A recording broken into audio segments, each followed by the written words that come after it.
back here on the GSMC Football Podcast. And for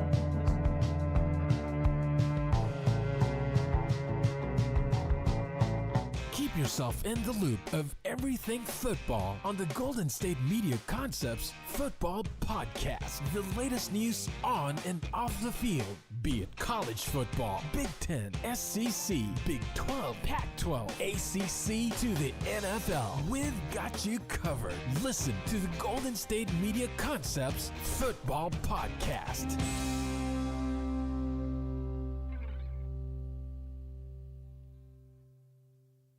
And welcome everybody to another edition of the GSMC Football Podcast, brought to you by the GSMC Sports Network.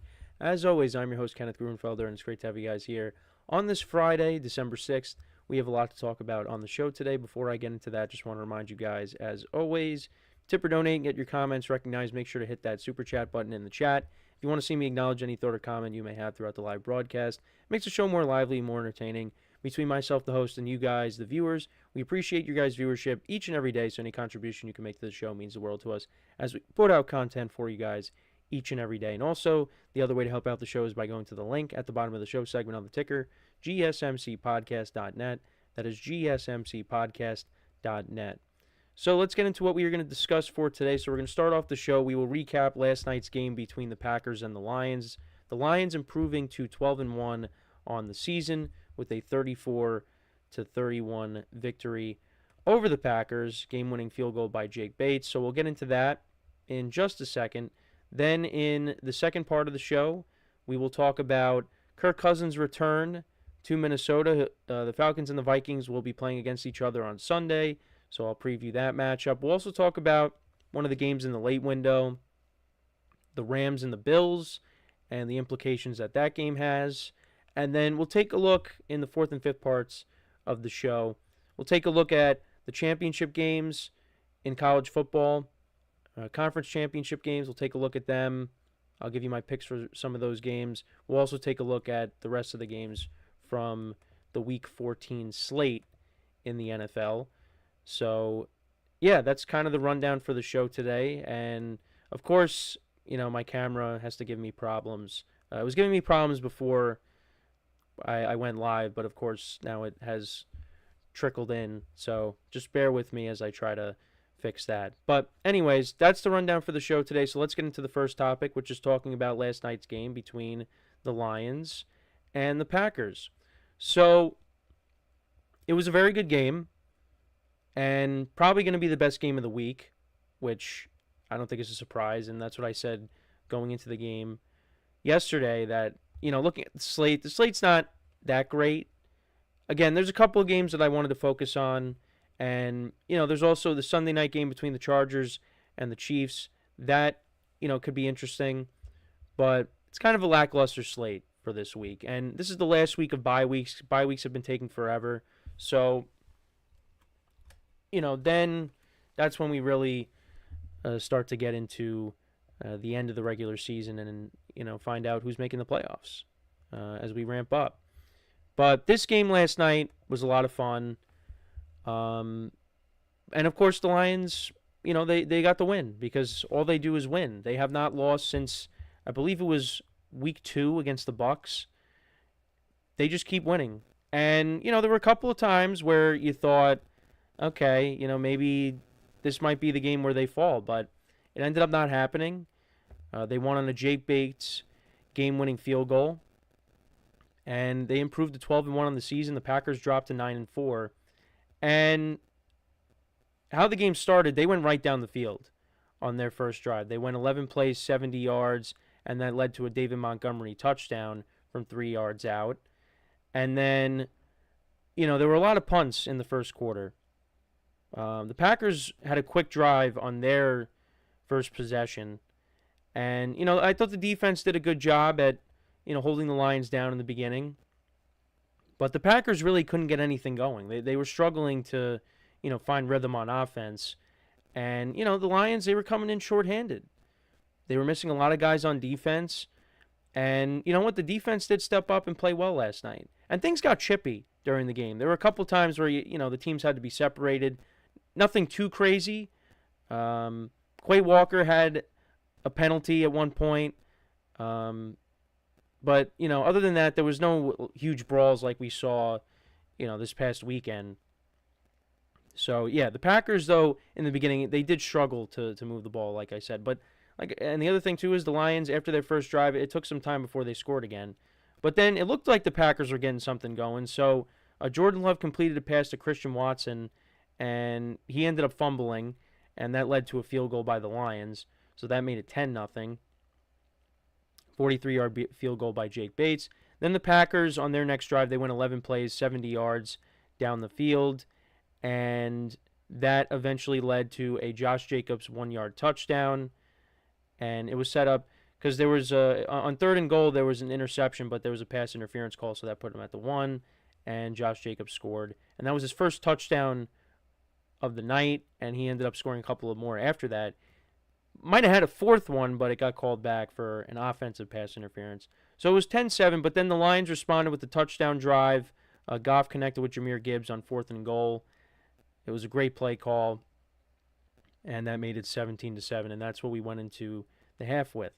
So then the Packers came out, put together a 5-play, 70-yard drive. You had a 59-yard reception by Christian Watson, and then later in the drive, Jordan Love threaded the needle, fired a fastball to Tucker Kraft for a 12-yard touchdown, so that made it 17-14. And then Jared Goff actually threw a pick. So then the Packers scored a touchdown off of that. That was Josh Jacobs' second rushing touchdown. And then the Lions responded with a touchdown drive of their own. Another 4th and goal. Tim Patrick, a 3-yard touchdown. He had a big game last night. So a couple of 4th and goals the Lions went for, and they ended up cashing in, getting touchdowns on them. Packers then punted. And this is where I thought, the Lions might lose this game. Well, the interception also off of Jared Goff. That was one moment. But this moment here. So the Lions actually went for it on 4th and 1 at their own 31-yard line. And, they didn't run it up the middle. They did a pitch to Jahmyr Gibbs, and he ends up getting tackled short of the line again. And the Packers immediately turned that into a touchdown. Another Josh Jacobs touchdown from 4 yards out. So that made it 28-24. Then the Lions responded, though. They go down the field, 10 plays, 70 yards, and that led to another Tim Patrick touchdown on 3rd and goal. Packers then went down the field. They went 9 plays, 56 yards. He had a 29-yard reception by Christian Watson on 2nd and 14. Then another 26 to Dontavian Wicks. Brian Branch actually got banged up in this game. You don't want to lose him. But on 2nd and goal from the line 6, I immediately knew there was going to be a penalty on the Packers. Josh Jacobs scores a 6-yard touchdown reception, but it gets called back for offensive pass interference on Christian Watson. So they had to settle for a McManus 32-yard field goal. And then, the Lions got into field goal range. They did go for it on 4th down. They went for it on 4th and 1. Montgomery picked up 7 yards. And then Jake Bates kicked the 35-yard field goal. And that was it. The Lions won 34-31. What I will say, though, now, look, the Lions are they're the best team right now. Now, I know I talked about some other teams that maybe could knock them off, like the Eagles, but this is the best team right now in the NFL. What I will say is, and Kurt Herbstreit mentioned it on the broadcast, you live by the sword, you die by the sword, right? And that is going for it on 4th down. Now, fortunately, the Lions did win this game, and there were a couple of 4th and goals that they went for, and they cashed in and got touchdowns off of it. But for Dan Campbell, this is what got him in trouble last year in the NFC Championship game against the 49ers. You kept going for it instead of taking the points, and you ended up losing the game and losing a lead because of that. So, now there were other things that happened in the game besides them, but going for it on 4th down did play a role in why the Lions didn't win the NFC Championship game. And they're fortunate that they won this game. Going for it on 4th down from your own 31, it's a huge gamble. And, this is kind of what got, Brandon Staley fired, because he was aggressive too with the Chargers. We loved it at the start, but then, at a certain point, you're like, all right, maybe you should take the points. Maybe you should punt. And, it cost your team games. The Packers immediately scored 7 off of that. And, had they not have gone for it and let the Packers try to go the length of the field, maybe the game is not coming down to a game-winning field goal by Jake Bates. Maybe you win by a score or two. So, yeah, it just that's one problem I have. But they're going to continue to do that. And that's what the Lions, that's what they do. That's what Dan Campbell does. And I respect it. I mean, he still is a heck of a coach. I mean, I know I brought up Brandon Staley, but Dan Campbell brought his team to an NFC Championship game last year. And now this team is well on their way to maybe, being the 1 seed in the NFC. And, the playoffs are going to have to go through Detroit. So, he's been more successful. But it's just, that could lead to your downfall. Being overly aggressive could lead to your downfall. But to Green Bay, though, they struggled to stop the Lions at times. In the beginning, they were doing a good job at, holding them down in the first quarter. But then the Lions offense started to wake up. Amon-Ra St. Brown had a quiet day. But Tim Patrick, he had a good performance yesterday. Of course, the 2 running backs, Sonic and Knuckles, they continue to produce. Tim Patrick on the day, he finished with 80. That's Jamison Williams. Tim Patrick had 6 receptions for 43 yards, but he had 2 touchdowns. Jamison Williams had 5 receptions for 80 yards. Sam Laporta, 5 for 54. Amon-Ra St. Brown, only 5 for 43. Montgomery had 5 for 33. Jahmyr Gibbs had a receiving touchdown, 6 for 30.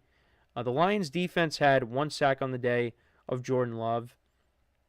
They were making it hard for Jordan Love back there. There was one play, I think it was towards the end of the game, where it looked like Jordan Love was going to get sacked, but he was able to evade it and hit Christian Watson. That was the drive to set up the game-tying field goal. But yeah, no, in the beginning it was tough. I mean, the first play, Jordan Love got sacked. But yeah, Jared Goff, 32 of 41, 283 yards, 3 touchdowns and a pick. Montgomery had 51 yards rushing on the ground and a touchdown. Jahmyr Gibbs had 43 yards on the ground. For the Packers, Jordan Love only went 12 of 20 for 206 yards and a touchdown. Played better in the second half. Josh Jacobs only 66 yards on the ground, but he did have 3 touchdowns. Christian Watson had a big game, 4 receptions for 114 yards. Dontavian Wicks had 4 for 49. Tucker Kraft 3 for 41 and a touchdown. Jaden Reed, now, he was on the St. Brown podcast, and he said, something about, when he goes to Detroit, what he's going to do. Had 1 target, was a non-factor in this game, which I was a little surprised about. I would have thought he would have had more of a role, but really didn't. Christian Watson had a big game, like I said, and they were still missing Romeo Doubs. So hopefully they get him back for this game coming up next week in Seattle, which is a house of horrors for the Packers. So we'll see how that goes. But Christian Watson had a fumble in this game. Keyshawn Nixon had the pick off of Jared Goff that set up one of the touchdown drives. Packers defense only 1 sack in the game. But, it was a fun game. The best game of the week. I mean, I don't know how it's going to be topped. We'll see. But, the Lions, they're in the driver's seat. Packers will still make the playoffs, in my opinion. I think there's still some things they got to clean up, but they're going to be in the playoffs. The Lions, they look like they're going to win yet another division title and most likely get the 1 seed.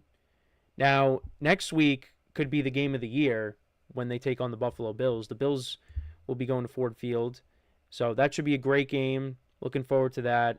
But they can continue to find ways to win and get the job done. And hopefully they start to get guys back, they get healthier, and they'll be ready to roll come playoff time. But their offense, is still rolling. The defense is where they got to get healthy. But as long as you got all your guys healthy on offense, you could put up points with anybody, and that's, what they've done. But I'm excited for next week's game with the Bills. That should be a very interesting game. But let me know what you guys think about this game. What were your takeaways from it? Let me know in the comments. So we are going to take our first break of the show now, and then when we come back, we will talk about Kirk Cousins and his return to the Vikings. And I will preview that game and how I think that game will unfold. So, with that being said, stick around, and we'll be right back here on the GSMC Football Podcast. I feel like I'm losing my mind. Is everybody in the world blind? Please, Lord, give me a sign, a sign. I feel like I'm losing my mind. Is everybody in the world blind? Please, Lord, give me a sign, a sign. wanna be the greatest. Everybody on the fake shit. I look around and feel like everybody is the fakest. I make this every day and I'm impatient, hoping one day I blow up from the basement. Statement, the top is so vacant. I don't hear shit that I think is amazing. Waiting for my day when I'm playing sold out shows for 1,000 faces. Hey, give me that crown, get in my way and to be put down. It ain't your place, all this my town. If I want that shit, then I'll get it right now. I'm losing it, the noose it fits, I'm losing shit, a stupid myth. You choose to live or choose to dip, you choose to fight or lose your grip and lose a gift. Oh. I feel like I'm losing my mind. Is everybody in the world blind? Please, Lord, give me a sign, a sign. I feel like I'm losing my mind. Is everybody in the world blind?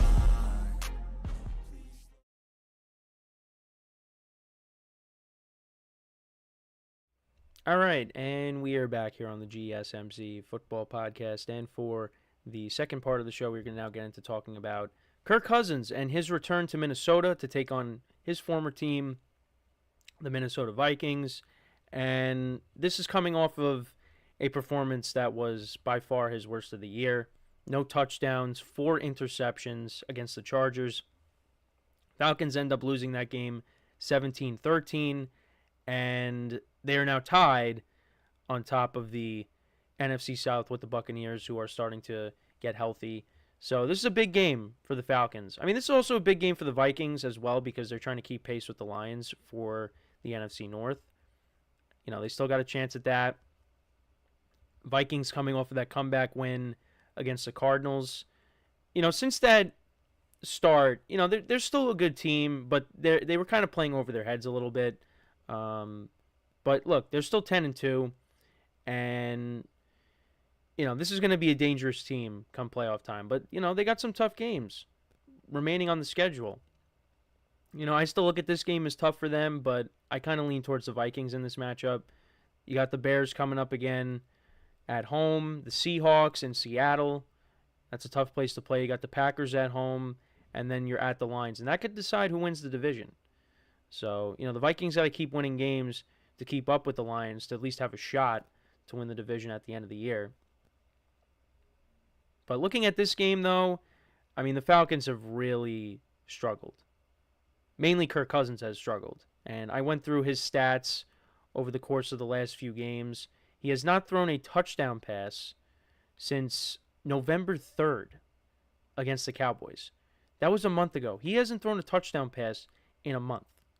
I mean, that's unbelievable. Since then, his last 3 games, no touchdowns to 6 picks.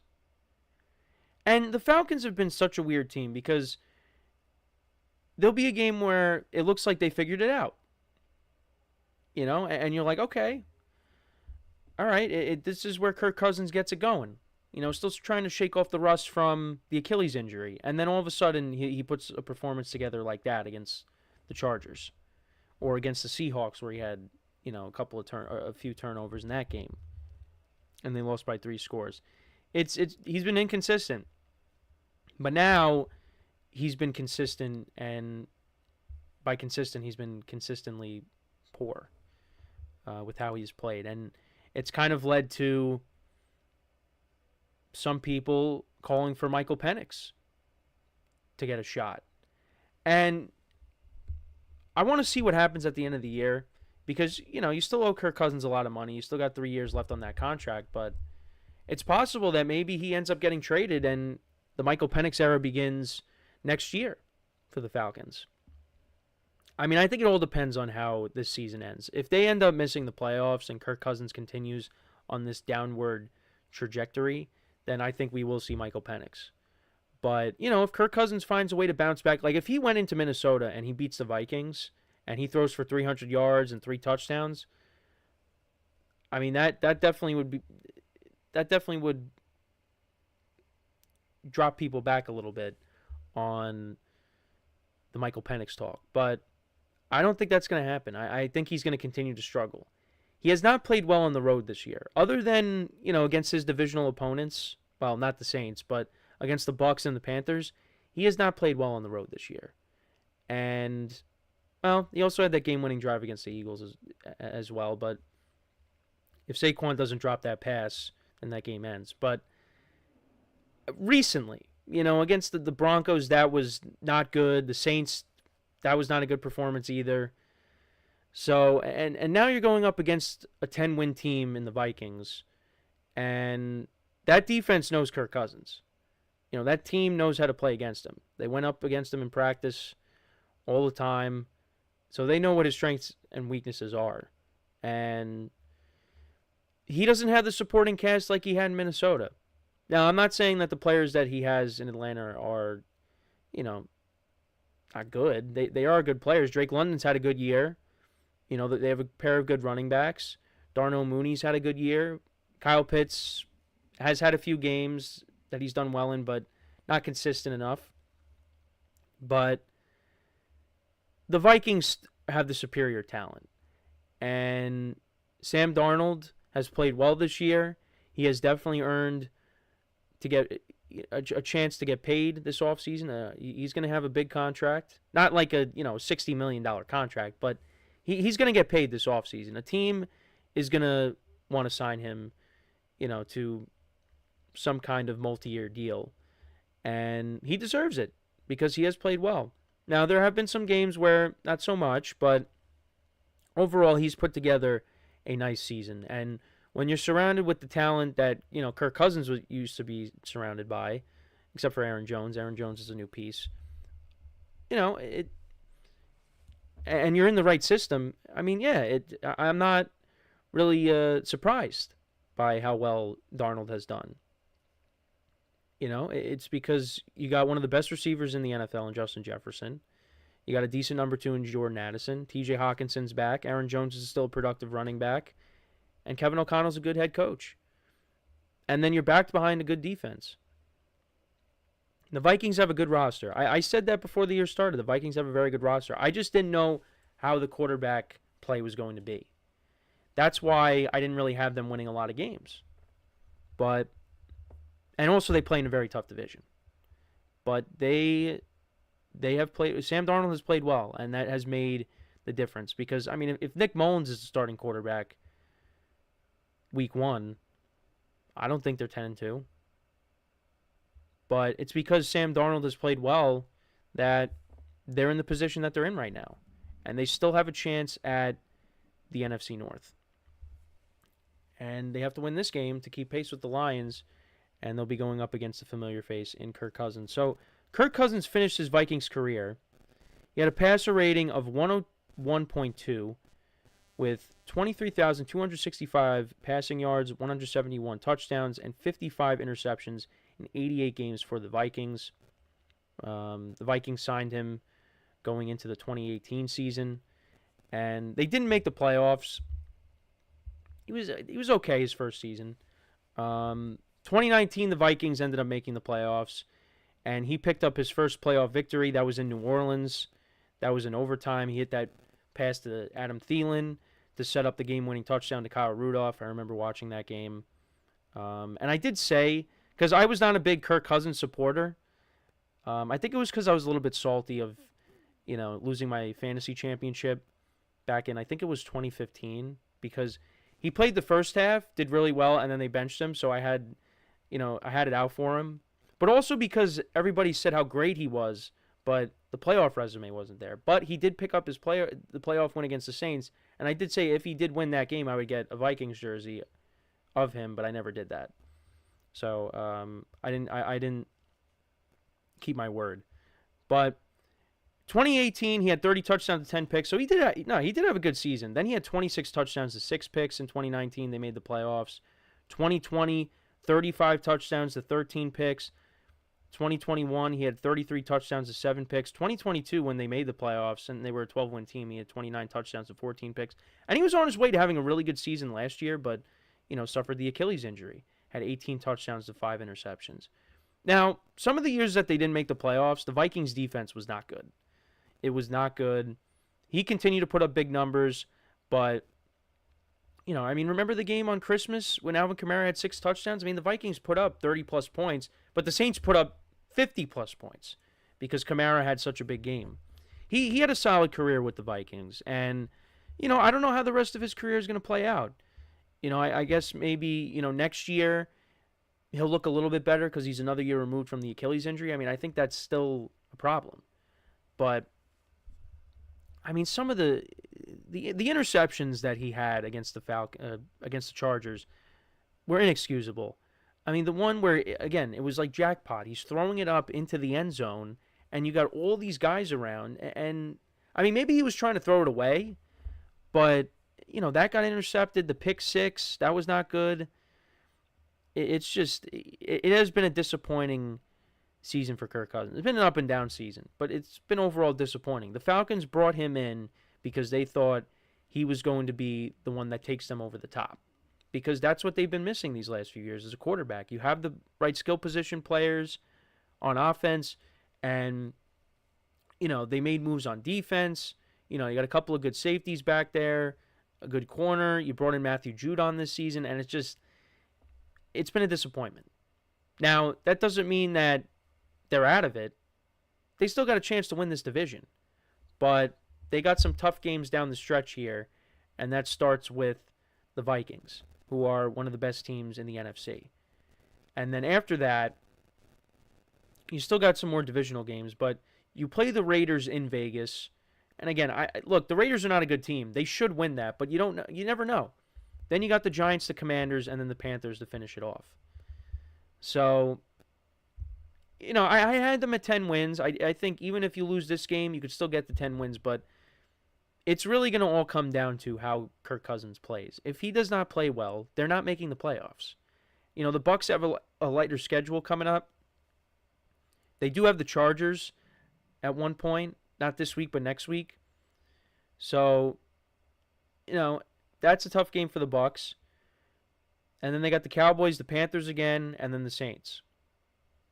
So, I mean, I don't think any of those games are gimmies. I mean, I think they should beat the Raiders this week, although Mike Evans is a little banged up and who knows if he plays or not. He hasn't practiced this week, but maybe they're just giving him rest and being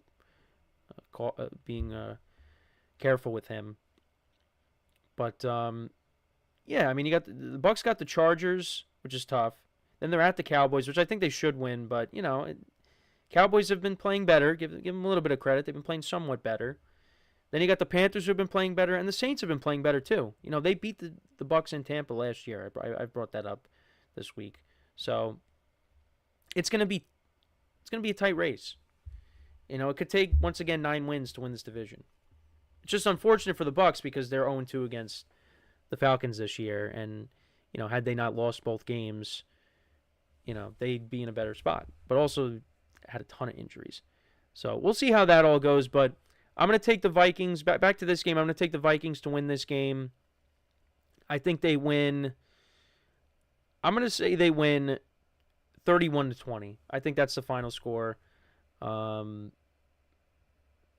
just think they're going to give Kirk Cousins a hard time, and I think Kirk Cousins is going to turn the ball over because that's what he's done a lot. I think he will break that streak of not throwing a touchdown pass. I think he gets at least one in this game, but I just think the Vikings are the better team, and that's a hostile environment that he's going into. And he knows because he's played there, played a large portion of his career there. So he knows how that crowd gets. But I just think, they're going to struggle. They're going to have to lean on Bijan Robinson in this game. But, I like the Vikings to win this matchup and cover the spread as well. So, but let me know what you guys think about this game. Do you think Kirk Cousins goes in and pulls off the upset, or do you think the Vikings improve to 11-2 on the season? Let me know in the comments. So before we go to break, just want to remind you guys once again to tip or donate and get your comments recognized. Make sure to hit that super chat button in the chat if you want to see me acknowledge any thought or comment you may have throughout the live broadcast. It makes the show more lively, more entertaining between myself, the host, and you guys, the viewers. We appreciate your guys' viewership each and every day, so any contribution you can make to the show means the world to us as we put out content for you guys each and every day. And also the other way to help out the show is by going to the link at the bottom of the show segment on the ticker, GSMCPodcast.net. That is GSMCPodcast.net. So when we come back from our next break, we will preview another game, and that is the Buffalo Bills taking on the Los Angeles Rams. We'll talk about the implications of that game when we return from our next break. So with that being said, stick around, and we'll be right back here on the GSMC Football Podcast. Looking for your daily fix of sports talk without having to pay for it? GSMC Sports Network is available on YouTube. Just search GSMC Sports Network. Get your fix of daily sports talk shows on YouTube, absolutely free. NFL, college football, NBA, MLB, MMA, UFC, fantasy football, and so much more. GSMC Sports Network has shows running all day long, with new sports shows starting every 2 hours. Just like on your favorite cable sports channel, except GSMC Sports Network is absolutely free. Just search GSMC Sports Network on YouTube to catch one of your new favorite shows, like the GSMC College Football Podcast, Chip Shot Football Podcast, Hoops and Heels Women's Sports Podcast, GSMC Basketball Podcast, and so many more. Check it out for yourself. GSMC Sports Network, now available on YouTube absolutely free. Search GSMC Sports Network on YouTube right now.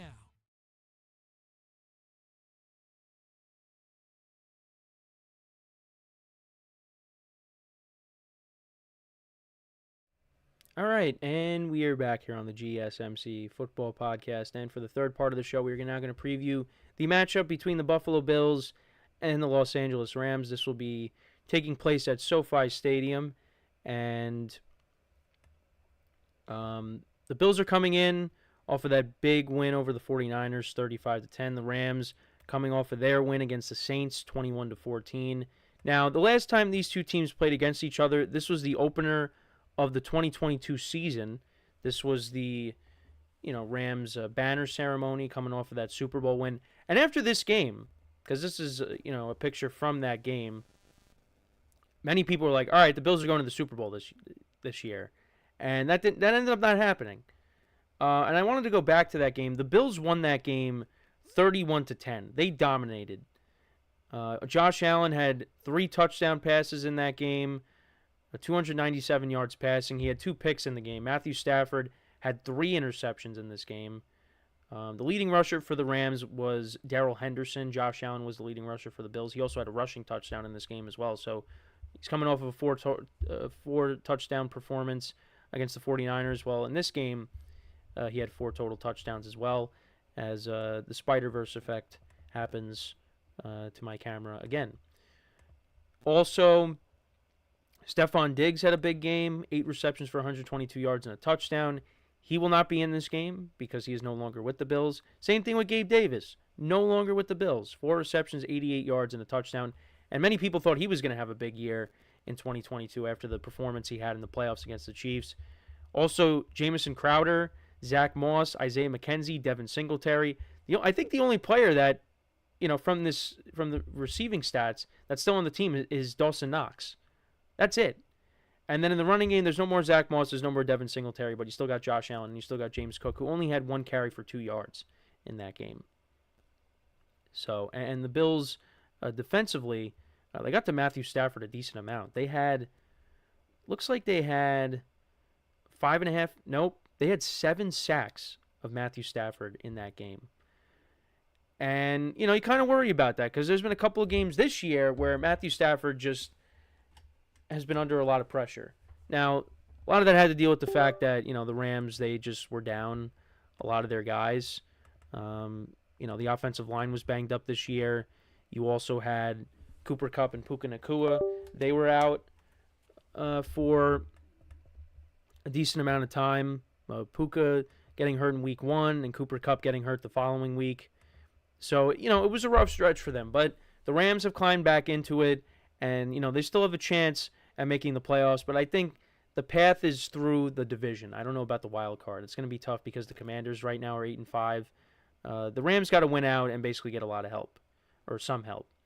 But, yeah, going back to the game from a couple years ago, Stafford, like I said, had a touchdown, 3 interceptions. He had 240 yards passing. Cooper Kupp was their leading receiver. He had 13 receptions for 128 yards and a touchdown. Rams defense had a couple of sacks in the game of Josh Allen, but the Bills, they were the superior team in that matchup. And that was the beginning of the Rams' downfall that season because that was a disaster of a year for them. Stafford got hurt. Kupp got hurt. I think Aaron Donald also got hurt as well. They lost a lot of guys. And then you had Baker Mayfield come in at one point. They picked him up, and he won that game on that Thursday night against the Raiders. He finished out the year for them, and that's what led to him getting another chance. And now he, found a home in Tampa. So, but the Bills have gone through some changes as well. Like I said, no more Stephon Diggs, no more Gabe Davis, and Josh Allen.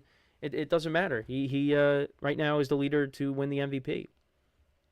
And this is a big game, like I said, for both teams. The Bills, they want to keep pace with the Chiefs for that 1 seed. They already locked up the AFC East with still, a month to go left in the season, which is crazy to think about. But Josh Allen has played well. The defense is starting to get healthier. They actually did pick up Micah Hyde. They brought him back. And, I remember seeing a headline. He said he'd rather, it's either he goes back to Buffalo or he retires. And Buffalo's bringing him back because, they're kind of banged up at the safety spot. Because I think it's because of the injury to Taylor Rapp, because I saw him on the injury report. But regardless, they brought him back in. And, that's a guy that, has been there, like I said. Spent a lot of time in Buffalo between that and Green Bay. So, but like I said, they got Matt Milano back on defense. And Josh Allen is playing at an MVP level. Looking at the comparison between the two teams, the Rams are 10th in passing yards per game. I mean, that's gone up, because they were lower. And since they got Cooper Kupp and Puka Nacua back, Matthew Stafford stats have gone up. And the Bills are actually 19th. The Bills, though, are 11th in rushing yards per game, averaging 127.6. And the Rams are only averaging 100, which is 26 in the NFL. And then points per game, the Bills are second and the Rams are 20th. Defensively, Bills' defense is 7th against the pass. Rams' defense is 17th. And then against the run, Rams are 28th and the Bills are 18th. And then points allowed, the Bills' defense is 6th and the Rams' defense is 21st. Now, I think the Rams' defense has stepped up at times during this stretch here. But they're going to have their hands full with Josh Allen. And we saw a couple weeks ago against Saquon Barkley, they gave up 255 rushing yards to him. And the Eagles ran the ball for over 300 yards in that game. And now you got to deal with Josh Allen and James Cook. I don't think you're going to get 300 yards rushing from the Bills, but stopping the run is going to be a problem for the Rams in this game. And the other thing, too, is protecting Matthew Stafford. Because, we saw against the Dolphins, and against the Eagles pass rush, the Rams struggled a little bit. They couldn't protect Matthew Stafford. And if they're not able to protect him, and even last week, I mean, the Rams got shut out in the first half, which I don't think has ever happened in the McVay era. You can't afford to get off to a slow start against the Bills. You got to be able to keep pace with them. Now, the Rams, I think, have the capability of doing that because of the playmakers that they have on offense. But I just think right now the Bills are the better team. And I think with how Josh Allen is playing, I think it's going to be too much for the Rams to overcome in this game. And even if they lose this game, they still have a chance, but it's going to be tough. 3 of the last 4 games after this game here is against divisional opponents. They got the 49ers next Thursday, and who knows what's going to happen with the Niners this week. They'll be taking on the Bears. You got the Jets the following week, which I think you should win that game, but who knows. And then you got the Cardinals and the Seahawks at home. Like I said, though, I think the best chance for really any team in the NFC West is going to be winning the division. Now, the Rams are only 1 game back of the Seahawks. If the Seahawks end up losing to the Cardinals, then you don't really lose ground with them, even if you do lose this game to the Bills. But then the Cardinals jump to 7-6. But then you have an opportunity to beat both of those teams at home. So, so losing would not be the worst thing for the Rams, but if they do win this game, if they do find a way to win, they would definitely feel better about themselves going into this final stretch here. But like I said, I like the Bills to win this game. They're playing like the better team. I'm going to say it's final score, Bills win 34-23. I'm going to say that's the final score. Josh Allen, I think, has another big game and they get to 11-2, and then we'll see what happens on the Sunday night game when the Chiefs play the Chargers, because I would have felt better about the Chargers if J.K. Dobbins was playing, but the fact that he's on injured reserve and the Chargers really struggle to run the football, it's going to be tough. But the Chargers have a good defense, and the Chiefs have kind of struggled this year, so we'll see what happens.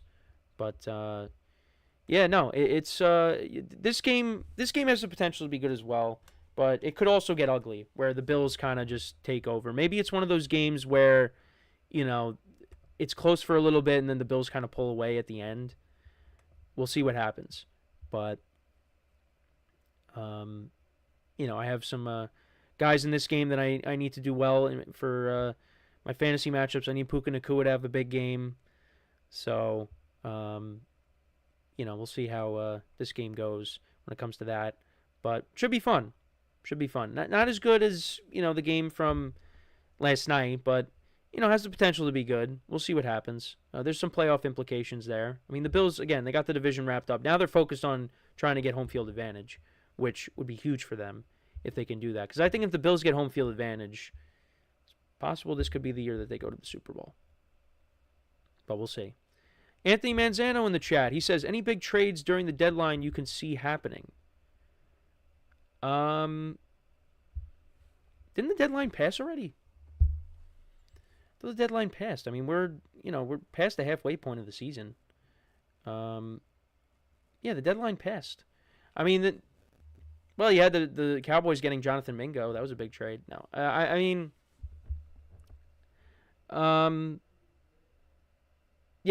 the deadline passed already.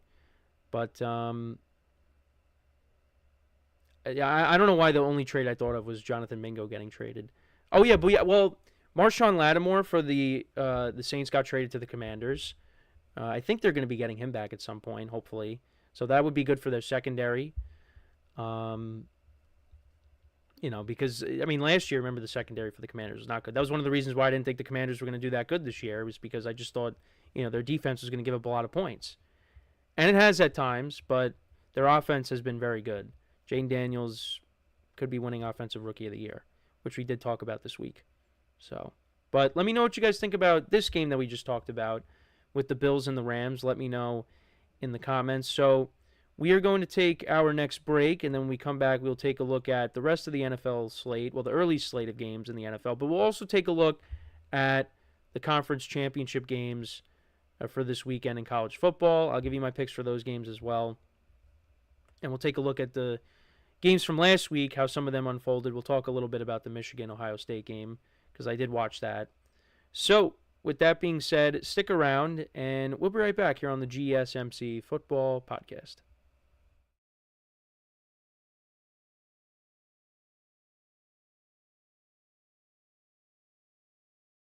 For the best and latest podcasts available anywhere, go to the podcast app on your cell phone and type in GSMC to access free content-rich podcasts on health and wellness, book reviews, sports, entertainment, relationships, social media, movies, technology, finance, and even weird news. Subscribe and download the GSMC Podcast Network's family of shows, available everywhere podcasts are found.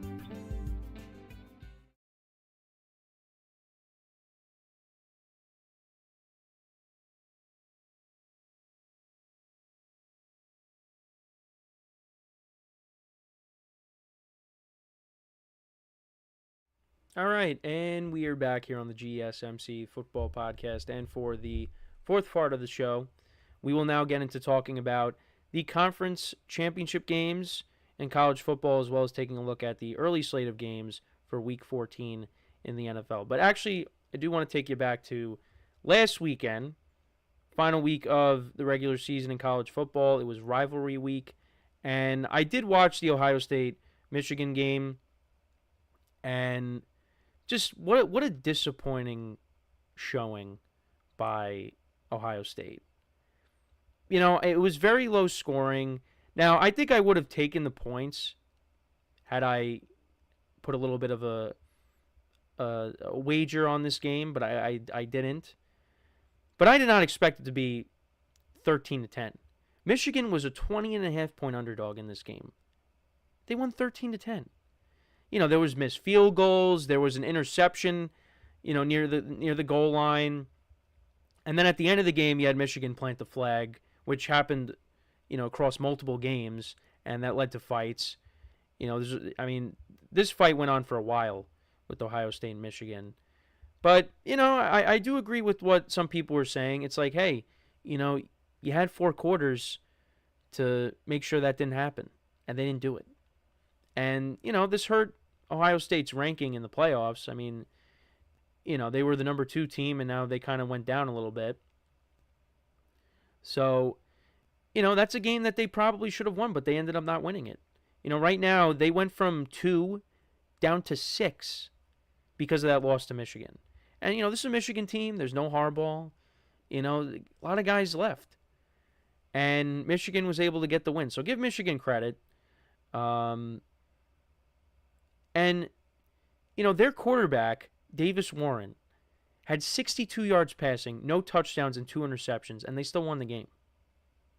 They almost had 200 yards rushing in this game, which is, what Michigan does. They run the football.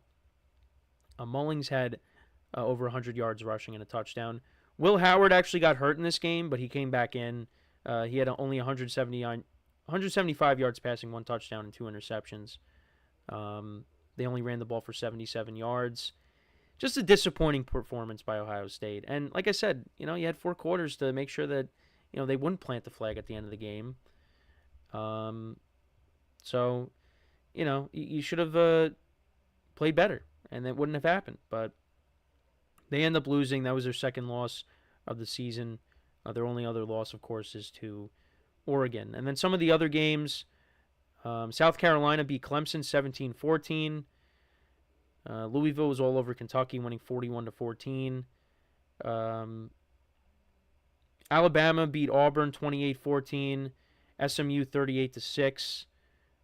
Arizona State beat Arizona 49-7. Penn State, they'll be playing in the Big Ten championship game. They won 44-7 over Maryland. So yeah, Penn State against Oregon, that's a big game. Notre Dame finished at 11-1. They beat USC 49-35. That was a high-scoring game. Florida State finishes their disappointing season, losing 31-11 to Florida. They dropped to 2-10. Oregon was all over Washington. They won 49-21. Texas won a low-scoring game. They beat A&M 17-7. But, so then we move on to the conference championship game. So tonight you got Tulane and Army. Army's a 4.5-point underdog.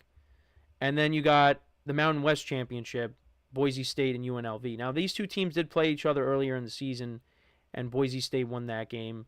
Aston Genty in that game, he had 33 carries for 128 yards and a touchdown.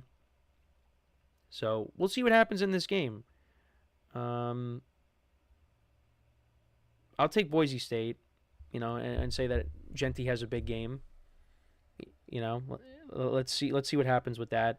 And then Saturday, you got the Big 12 championship game, the SEC championship game, Big 10, and ACC. The Big 10 and the ACC championship game are both being played at the same time.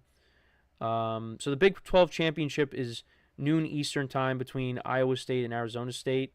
Both teams are 10-2. I think this is the first meeting between these 2 teams, from what I heard. Arizona State is a 1.5-point favorite. That one's definitely tough to pick. I'll take the Cyclones with the points. I'll do that. I'll take the Cyclones with the points. And then we got Georgia and Texas, who met earlier this year, and Georgia won that game. I'm going to say Texas gets revenge and they win this game, but it's going to be close. It's going to be close. I'll take Texas. Penn State and Oregon. Oregon's been the best team all year.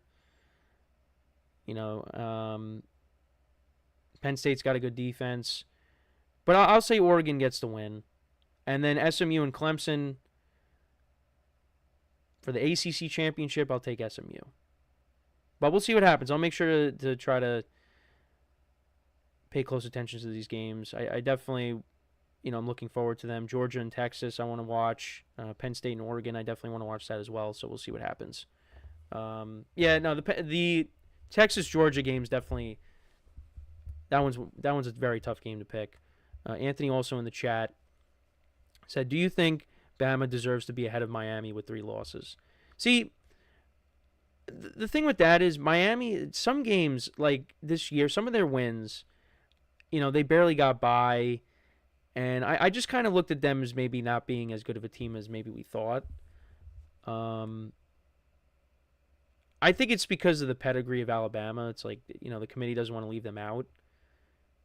That's, I think what most people are saying. It's because it's Alabama. You don't want to leave Alabama out, but I don't know. We'll see what happens.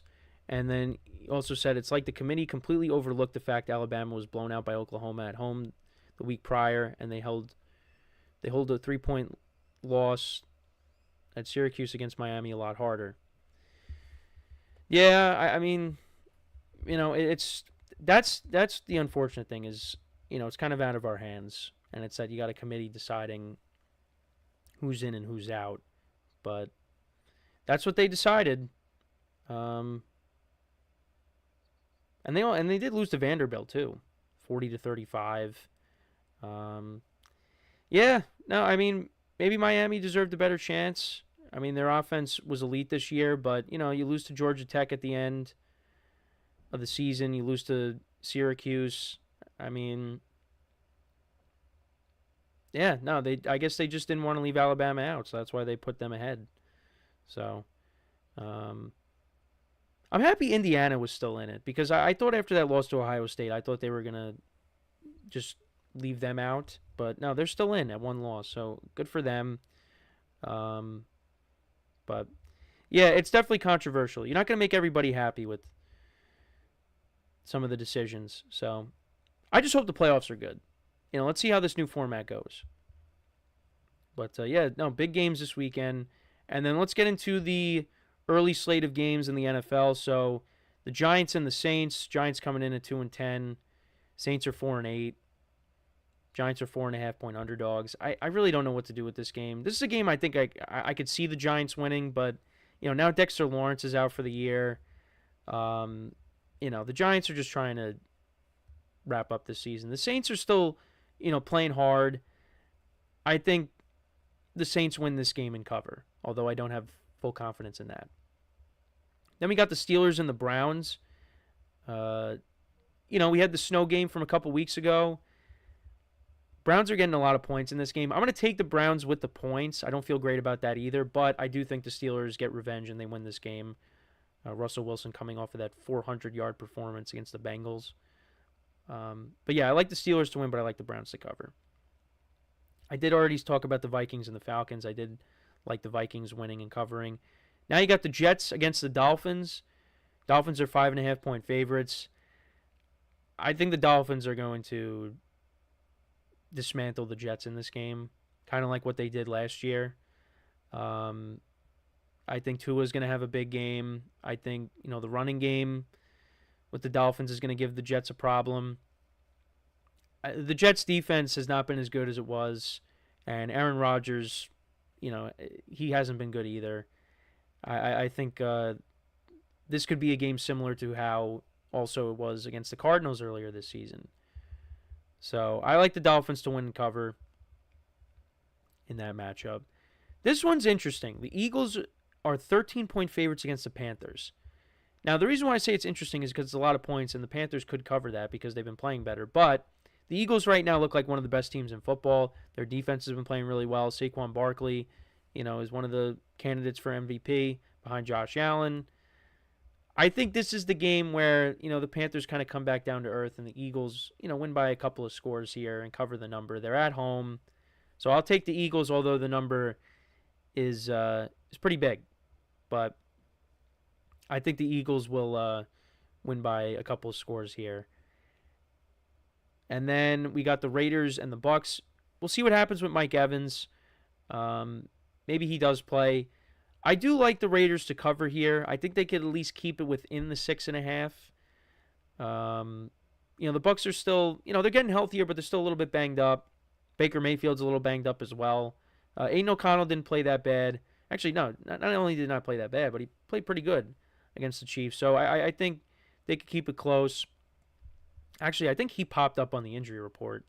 So, I mean, if he doesn't play and Desmond Ritter's playing, well, then I might change my mind. But I do like the Bucs to win, but I do like the Raiders to cover. Oh, I might be wrong, actually. No, he is questionable. Oh, no, because he's dealing with an illness. So I think he should play. So I like the Bucs to win, like I said, but I like the Raiders to cover. Also, some more comments from Anthony in the chat. He says, what scares me is, let's say SMU loses to Clemson by 3 points, gets screwed in, Alabama still goes in. Yeah, I mean, we'll see what happens. And then he says, I don't trust the Dolphins. Sorry, holding back a sneeze. Yeah, but again, do you trust the Jets? They're playing against the Jets. So, the Jets just have not been, they have been a massive disappointment. And, I thought when Tua got hurt, I thought, okay, well, maybe the Jets can at least finish in second place. They couldn't even do that. Tua comes back and they're in third right now. And they have a chance to finish in last place. I mean, what if the Patriots pass them? So, we'll see what happens. But, yeah, so I like the Dolphins, like I said, the Vikings, the Eagles, the Raiders. And then this one, I don't really know what to do. You got Mac Jones and the Jaguars with no Trevor Lawrence taking on the Titans in Nashville. Titans are 3.5-point favorites. I don't really trust either of these teams. I mean, the Titans have been playing better. I mean, they did get blown out by the Commanders. But, they're at home, so, maybe they win and cover. But, again, this is another game where I just don't really know what to do. So those are my predictions for the early slate. Let me know what you guys think. We're going to take our final break of the show now, and then when we come back, we will take a look at the other matchups for this weekend, including Chargers-Chiefs on Sunday night, and that will take us to the end and bring us to the weekend. So for one final time today, stick around, and we'll be right back here on the GSMC Football Podcast.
All right, and we are back here on the GSMC Football Podcast. And for the final part of the show, we're going to now get into talking about the final few games here for the Week 14 slate in the NFL. So we will start off with a NFC West matchup. We have the Seattle Seahawks, the first place Seattle Seahawks, taking on the 6-6 Arizona Cardinals. Now, these two teams met a couple weeks ago in Seattle, and the Seahawks won that game 16-6. Now this game is in Arizona, and you're kind of hoping for a better performance out of Kyler Murray because he was not good in that game. The Seahawks are coming off of a couple of wins, obviously against the Cardinals, like I just said, and also against the Jets last week, where the special teams was not great, but they still managed to win the game. The defense has been playing good. Now, the line dropped down to 2.5. I did, in my spread pool, it's 3.5, so I took the Seahawks with the points. But I think this could be going to be a close game. I think Kyler Murray will definitely play better than he did in that matchup when they last met. Hopefully Marvin Harrison Jr. can have a big game. I'm looking for James Conner to have a big game because the last two games have kind of been quiet. They gave him a new contract, so I'm looking to see if he can bounce back here. But, yeah, no, this game's going to be close. And, yeah, I don't really know. I mean, it is a toss-up. I think the Cardinals, I'll say the Cardinals win by 3. I'll say they win by 3. This game stays close. Also, it depends on how Geno Smith plays. Geno Smith's kind of been up and down this year. So, we'll see. The Seahawks, actually, they're second in passing yards per game. The Cardinals are 24th. And then rushing yards per game, the Cardinals are 6th, and the Seahawks are 28th. And you would think that would be a little bit higher because they have Kenneth Walker and Zach Charbonnet, but, yeah, no, that's not the case. And then both teams are middle of the pack in points per game. Seahawks are 15th, and the Cardinals are 17th. And then points allowed, their defenses are around the same. Cardinals are 11th, and the Seahawks are 12th. So, yeah, I like the Cardinals to get even with the Seahawks. They win by 3 points. I'll take the Cardinals to split the season series. Then we got the Bears and the 49ers. So the 49ers are 4-point favorites. Bears coming in off of that, that last drive where, they could have tied it, but they just mishandled the clock, that whole fiasco. 49ers coming off of that blowout loss to the Bills, and they the last 2 weeks they have been outscored, if my math is right. They have been outscored 73-20 in their last 2 games. And it looks like their season's over. Now, they still have a chance. Their last 5 games here, including this one, are going to be tough. The Bears have been playing better. This is going to be their first game without Matt Eberflus. Then you got the Rams next Thursday, the Dolphins after that, the Lions, and the Cardinals. And, the status of Nick Bosa, he's still questionable. Maybe he comes back this week. Well, he didn't practice on Thursday, so the odds of him coming back aren't that good. But who knows? But, yeah, they're dealing with a lot of injuries. I mean, especially now to their running back room where, Jordan Mason was placed on IR. Christian McCaffrey was placed on IR. So you got Isaac Guerrero. They got a Benaconda from the Jets.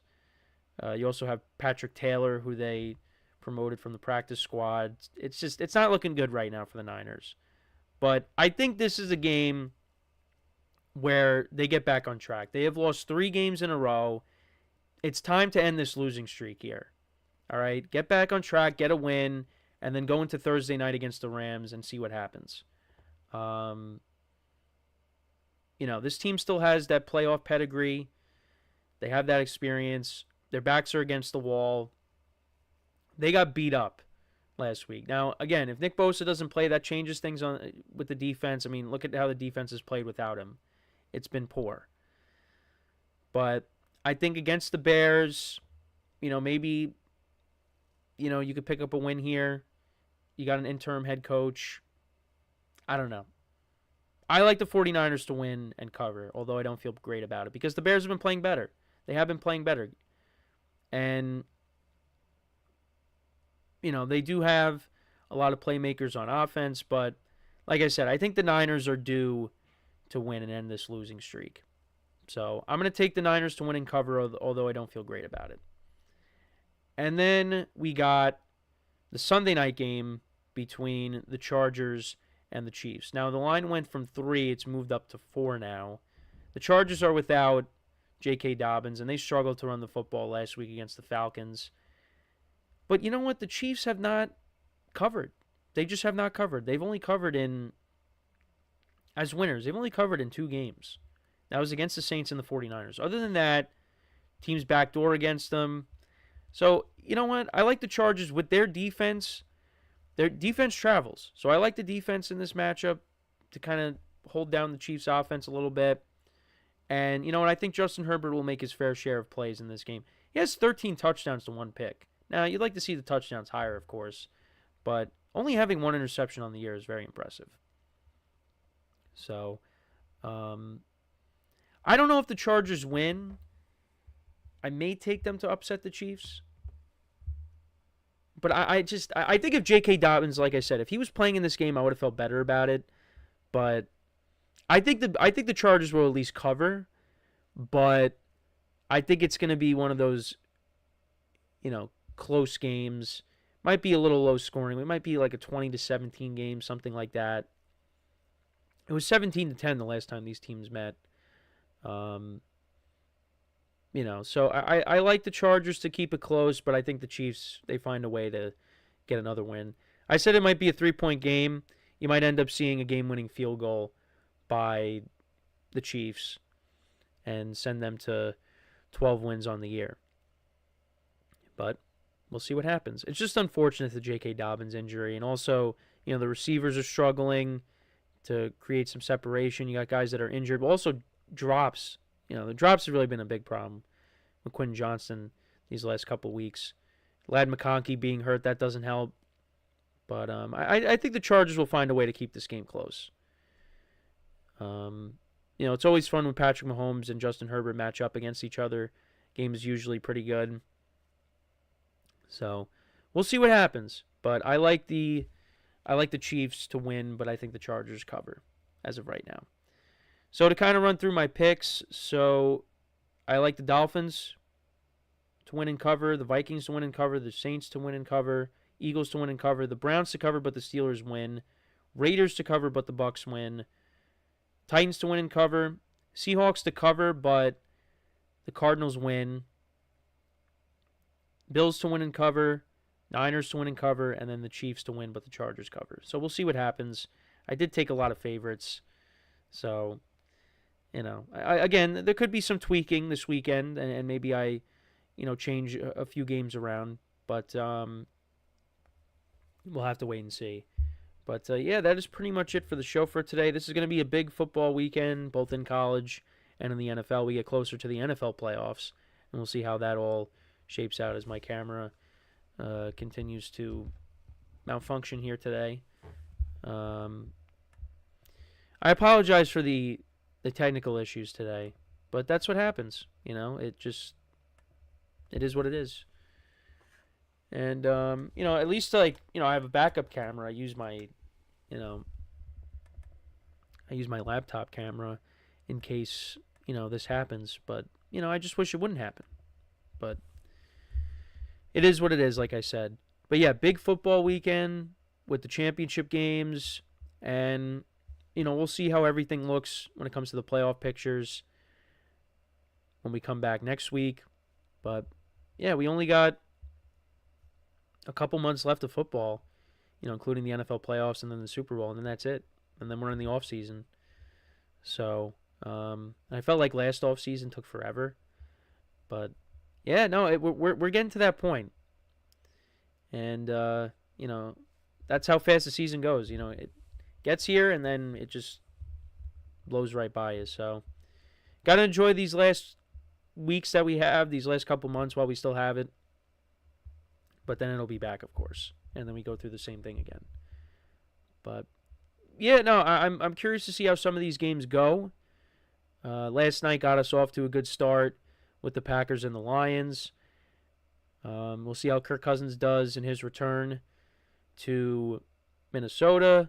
Steelers, Browns. Let's see if Jameis could put on an encore performance, because he threw for almost 500 yards, but he had 3 turnovers in the game.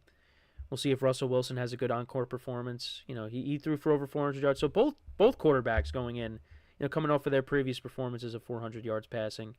So I don't think we're going to get that. But I'm like I said, a couple of things I'm doing with my main league in fantasy. So I'm going to be starting 2 tight ends this week, and I will also be starting the Steelers defense against Jameis, because I'm not starting Kirk Cousins after how he's played. I think Brock Purdy's going to play better against the Bears being at home. So I'm starting Jameis because Jameis will throw a couple of touchdown passes, but he also will turn the ball over. So, it'll help the defense, but, Jameis also scoring touchdown passes, that helps me as well. So that's how I'm going about it, is Jameis will be able to put up points, but he'll turn the ball over. The Steelers will sack him a couple times, and everybody wins there. And also, starting the 2 tight end set this week, I got George Kittle and Jonnu Smith. And Jonnu Smith has been pretty good as of late, and he's going up against the Jets, so I think that's a good matchup. And I think George Kittle bounces back after, a one-catch performance against the Bills in that snow game. So that's kind of my way of thinking. So we'll see. Josh Jacobs got me off to a great start last night in that league because he had 3 touchdowns, could have had 4, but we don't want to get greedy. So we just got to hope that, I win this week, and then hopefully, once I do that, I win next week and I make the playoffs at least in that league. So at least in 2 out of the, 5 leagues that I'm in, I make the playoffs. So, we'll see. I'm not done yet, but I got to win out. It's going to be tough. So we'll see. So wish me luck. And yeah, make sure to check out all the other shows as well. Make sure to leave a like, comment, and subscribe to the video. And as always, I'm your host, Kenneth Grunfelder, signing off from the GSMC Football Podcast, brought to you by the GSMC Sports Network.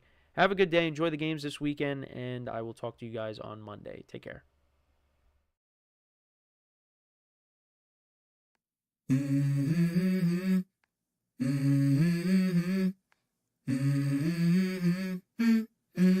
Let's go. I wake up to a little bit of drool on my pillow, feel like it's gonna be a bad day. Yeah, I'm tired of shit, and the